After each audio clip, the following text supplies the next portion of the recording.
Bienvenidos a Epic Media, donde podréis encontrar interesantes podcasts relacionados con diferentes temas del intervencionismo cardíaco. Esperamos que os gusten. Hola a todos, mi nombre es Juan Gabriel Córdoba y soy cardiólogo intervencionista en el Complejo Hospitalario Universitario de Albacete. En este nuevo podcast de Epic Media hablaremos de personalización de estrategias de terapia antiagregante. ¿Y por qué personalización? Pues bien, el modelo reduccionista en el que clásicamente se basaba la actividad clínica y que favorecía el concepto de todos los pacientes, misma enfermedad, mismo tratamiento, muchas veces es basado en ensayos clínicos aleatorizados y que por tanto penalizaba la validez externa de estos, ha dejado paso a una medicina más personalizada y nos encaminamos hacia una medicina que algunos llaman de precisión. Y es que las conclusiones que obtenemos en los ensayos clínicos suelen ser en realidad una especie de media de los resultados en todos los subgrupos de pacientes incluidos, y deberíamos quizá personalizar e interpretar esos resultados probablemente en función de subgrupos con características comunes, antes de aplicar resultados globales a la población. Ese concepto de medicina de precisión y personalizada es lo que la sociedad nos está demandando en la actualidad, puesto que los propios pacientes perciben que no vale la misma receta para todos los casos. Así, incluso las altas instituciones nos instan a ello. Valga como ejemplo, por ejemplo, el discurso del expresidente Obama en el año 2015, destacando la necesidad de una medicina de precisión. Y para esa personalización hay que tener en cuenta diversos factores que van más allá de la enfermedad y que van desde la esfera social, comunitaria, familiar, a análisis de Big Data o la genética y la respuesta individual a los fármacos de los propios pacientes.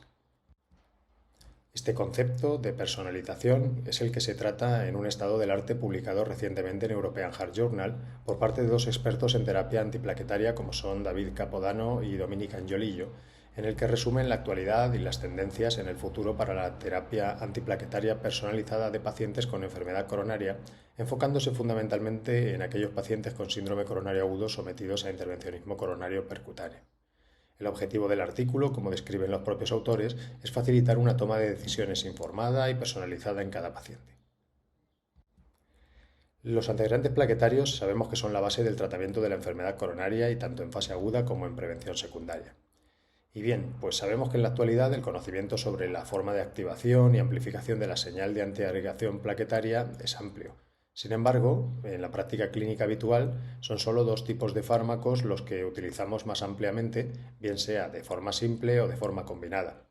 La aspirina, por un lado, actuando de forma irreversible sobre la COX e impidiendo la acción activadora y amplificadora del tromboxano A2, está indicada en la prevención secundaria en todos los pacientes. Y, por otro lado, los inhibidores del receptor P2Y12, que también inhibe la activación y amplificación plaquetaria, pero por una vía diferente, la de la glicoproteína 2B3A, con clopidogrel indicado como alternativa a la aspirina en antiagregación simple o añadida a esta tras intervencionismo en el síndrome coronario crónico. Y por otro lado, prasugrel y ticagrelor, fármacos para el síndrome coronario agudo, el primero de ellos en caso de intervencionismo y el segundo independientemente de este. Sin embargo, el arma de la antiagregación en la enfermedad coronaria tiene efectos colaterales indeseados, y en este caso son los sangrados. Un metaanálisis que incluyó 16 estudios y más de 140.000 pacientes halló que en pacientes sometidos a intervencionismo coronario percutáneo el sangrado mayor tenía incluso un mayor impacto en la mortalidad que tener un nuevo infarto tras el intervencionismo. La preocupación por las hemorragias es tal que incluso un dogma como era la utilización de la aspirina en prevención primaria casi de forma universal se ha cuestionado, investigado y desaconsejado de forma prácticamente generalizada en las últimas guías europeas de prevención. Los objetivos principales de los estudios han pasado de evaluar el beneficio en reducción de eventos trombóticos a evaluar un objetivo de beneficio neto, en el que se evalúa a qué costa se consigue esa reducción en términos de sangrados. La intención es buscar estrategias que permitan reducir tales sangrados con la menor pérdida de beneficio en la antiagregación. Con intención de personalizar la terapia antiagregante, se han desarrollado herramientas que aunan variables clínicas derivadas de estudios randomizados u observacionales y validadas en largas cohortes de pacientes. La mayoría de estas escalas han sido derivadas de pacientes sometidos a intervencionismo coronario percutáneo y, por tanto, su generalización en otros contextos, por ejemplo, aquellos pacientes que no se revascularizan, es más cuestionable. En general, todas estas escalas son cuantitativas, a excepción de una de ellas, la ARC-HBR, que los autores citan en una tabla, que es semicuantitativa. El problema es que de forma global el valor del estadístico C, obtenido en las cohortes de validación de estos estudios, pues varía entre el 0,65 y el 0,75 y por tanto muestra un valor subóptimo en la predicción de ambos tipos de eventos, tanto isquémicos como hemorrágicos.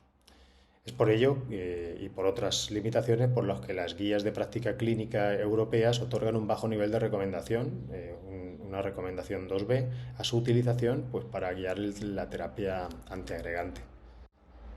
Además es bien conocido que muchas de estas variables que están incluidas en las escalas se solapan tanto en la predicción de eventos de tipo isquémico como de tipo hemorrágico. Y aunque deben ser tenidas en cuenta a la hora de tomar decisiones, es importante calibrar bien la balanza que permita personalizar de una manera más apropiada la terapia en cada paciente. En la figura central del artículo, los autores instan a estratificar los pacientes en 4 grupos, como combinación de las variables alto y bajo riesgo isquémico y alto y bajo riesgo hemorrágico. En función de ello, pues se establecen diferentes estrategias de antiagregación, priorizando la potencia antiagregante a mayor riesgo trombótico y las estrategias más protectoras a mayor riesgo hemorrágico. Estas estrategias pueden ser de 3 tipos en ambos sentidos, bien sea de escalada de la potencia antiagregante o de desescalada de la misma. Y puede ser pues, un cambio del antiagregante hacia una mayor o menor intensidad, la modificación de la dosis del tratamiento y la adición o retirada del fármaco.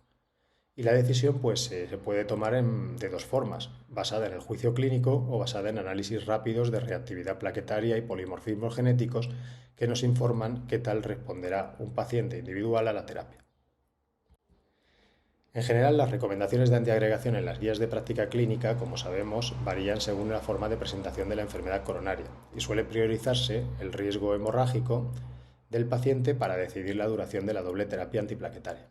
Esto suele ser 6 meses para el síndrome coronario crónico y en una estrategia basada en clopidogrel como segundo antiagregante y 12 meses para el síndrome coronario agudo de cualquier tipo, priorizando prasugrel sobre ticagrelor en aquellos pacientes sometidos a intervencionismo a raíz de los resultados del estudio ISAR-REACT-5.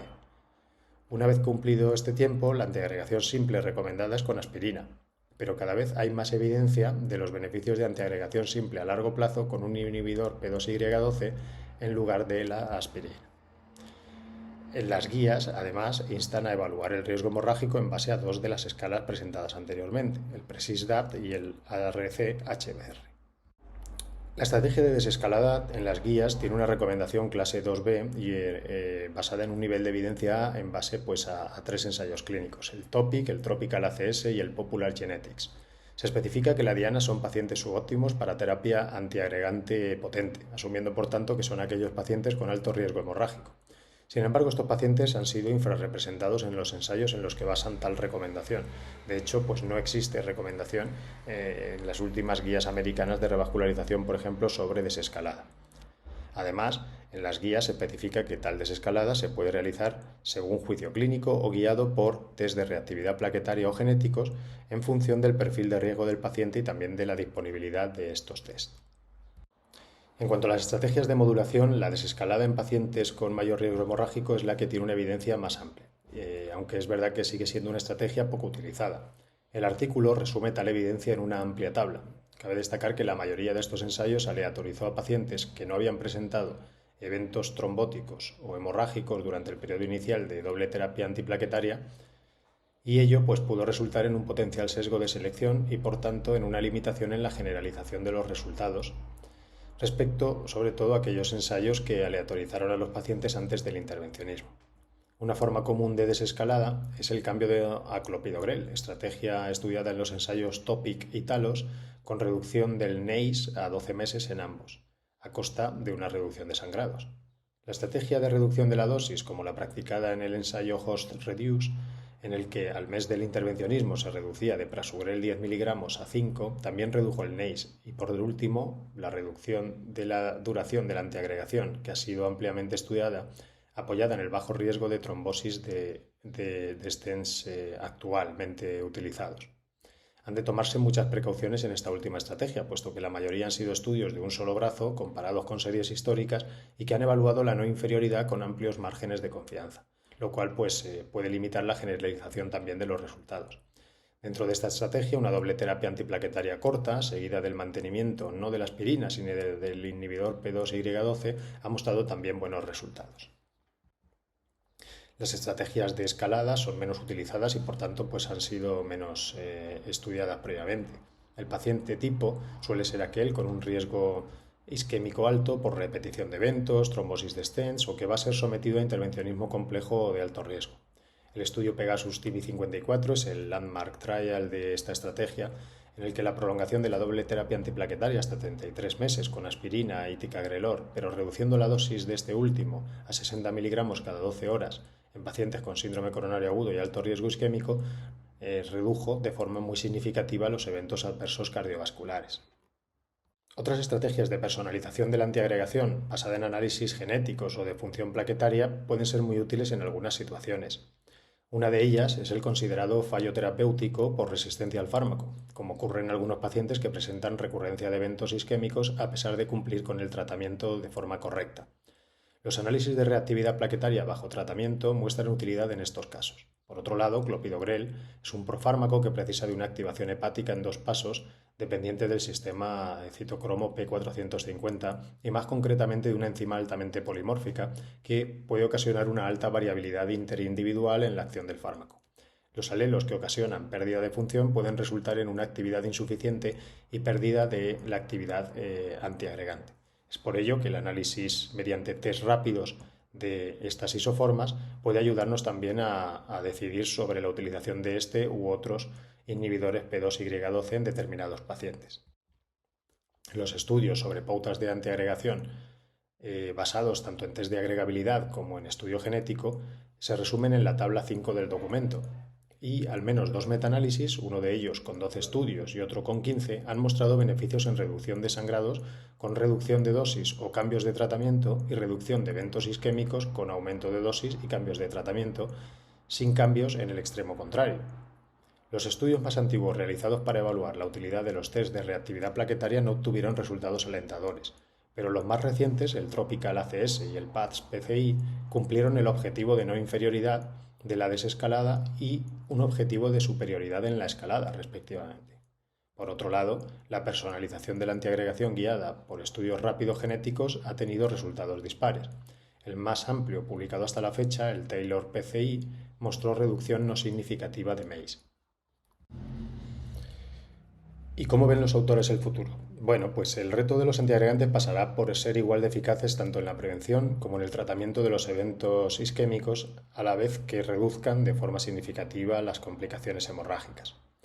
En la actualidad ya se están utilizando nuevas formulaciones como complejos aspirina-fosfolípido que pueden reducir su gastrolesividad y permitir una rápida absorción y un rápido efecto antiagregante. También, aparte de esas nuevas formulaciones, puede haber nuevas dianas terapéuticas y en la actualidad pues ya se están investigando nuevos fármacos y algunos de ellos están incluso en ensayos clínicos. En estos ensayos clínicos deberá de testarse además la utilidad de los scores de evaluación del riesgo hemorrágico que hasta ahora pues solo se habían validado en cohortes y que estos últimos pues solo indicaban su capacidad de discriminación. También habrá que diseñar nuevos ensayos clínicos en el que se comparen las múltiples estrategias posibles que se pueden utilizar y no solo pues las estrategias más habituales e incluso pues intentar prolongar la duración de seguimiento de estos ensayos clínicos que en la actualidad pues no ha sido mayor de 1 a 3 años. Como conclusión es decir que la terapia antiplaquetaria personalizada será un abordaje crucial para la optimización del balance entre eficacia y seguridad, que múltiples factores clínicos deben ser tenidos en cuenta a la hora de realizar dicha personalización de la terapia y que la utilización de test de reactividad plaquetaria y también de análisis rápidos de polimorfismos genéticos, fundamentalmente en el caso de clopidogrel, puede ayudarnos a confeccionar dichas terapias de una forma personalizada y precisa. Nada más, espero que os haya gustado y muchas gracias a todos. Muchas gracias. Os esperamos en el próximo podcast en Epic Media.